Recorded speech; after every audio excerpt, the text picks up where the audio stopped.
रक्षाबंधन त्यौहार की बधाई देना चाहता हूँ। ये ऐसा त्यौहार है जहाँ भाई संकल्प लेता है अपनी बहनों की रक्षा के लिए। एक ऐसा त्यौहार जो भारत और भारतीयवासी ही दुनिया में मनाते हैं। ऐसे त्यौहार के दिन जब संकल्प ले रहे हैं तो संकल्प ये भी लेते हैं कि आने वाले समय में रक्षा की भावना है वो खत्म की जाए, उनका सम्मान कैसे बढ़े, उनके स्वास्थ्य से लेकर के शिक्षा में कैसे सम्मान दिया जाए, और जब गैर बराबरी की बात हो तो उन्हें बराबर कैसे हक और सम्मान मिले। और जब पीडीए में आधी आबादी है तो आज रक्षाबंधन के त्यौहार के दिन मैं संकल्प लेता हूं कि उनकी सुरक्षा, उनकी रक्षा, उनके सम्मान, उनकी शिक्षा और उनके स्वास्थ्य के लिए आने वाले समय में समाजवादी सरकार में पूरे सम्मान के साथ उनके लिए निर्णय लिए जाएंगे।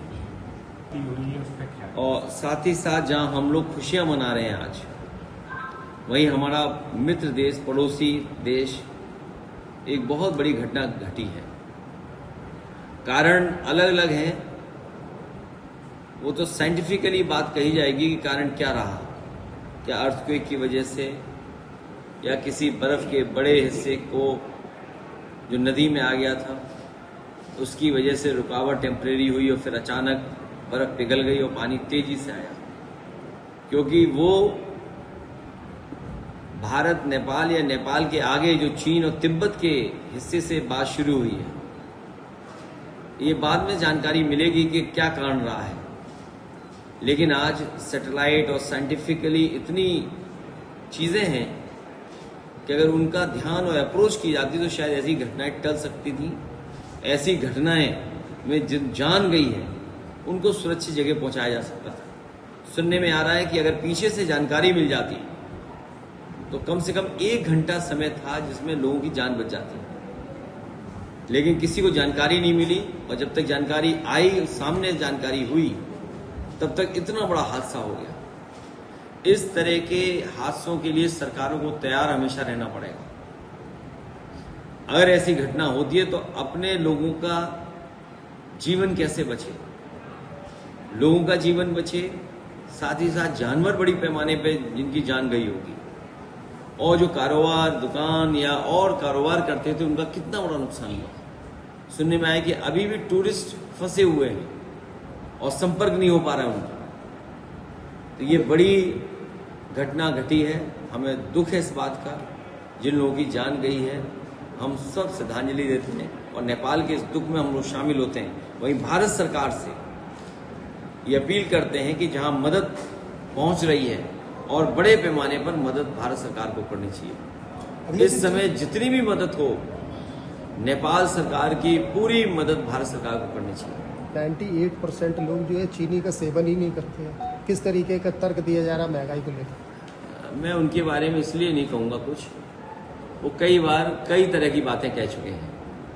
अब उसमें तो भारतीय जनता पार्टी ही सोच सकती है कि उनके लीडर्स क्या कह रहे हैं, लेकिन आम जनता, गरीब जनता ये महसूस करती है कि जब जब त्योहार आता है तब तब चीजें महंगी हो जाती हैं, और महंगाई मुनाफे की वजह से हो रही है, और ये मुनाफा चंदे के रूप में बीजेपी के पास पहुंच रहा है। चीनी महंगी हो गई है। भारतीय जनता पार्टी से आप कोई उम्मीद नहीं कर सकते।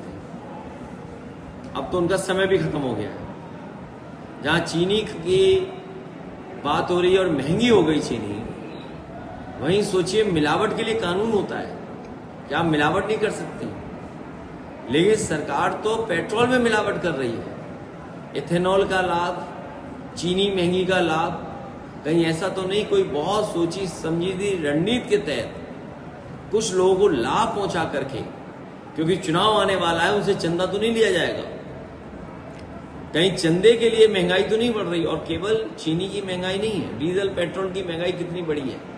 आपके बाजार में सामान देखिए, हर सामान महंगा हो गया। त्योहार के समय पर जो खरीद होती थी वो भी खरीद नहीं हो पा रही है। आपके त्योहार फीके हो गए। वो रौनक जो बाजार में होनी चाहिए महंगाई की वजह से नहीं है।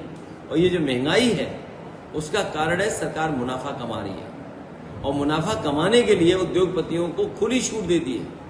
आज चीनी अगर महंगी हुई है उसका कारण क्या है, या इथेनॉल मिला रहे हैं उसका कारण क्या है, और महंगी चीनी जो बाजार में बिक रही है उसका मुनाफा किसके पास जा रहा है, पेट्रोल जब महंगा खरीदा है उसका मुनाफा किसके पास जा रहा है। इस मुनाफे में तो कहीं बंटवारा नहीं हो रहा है, या चंदा तो नहीं वसूला जा रहा है।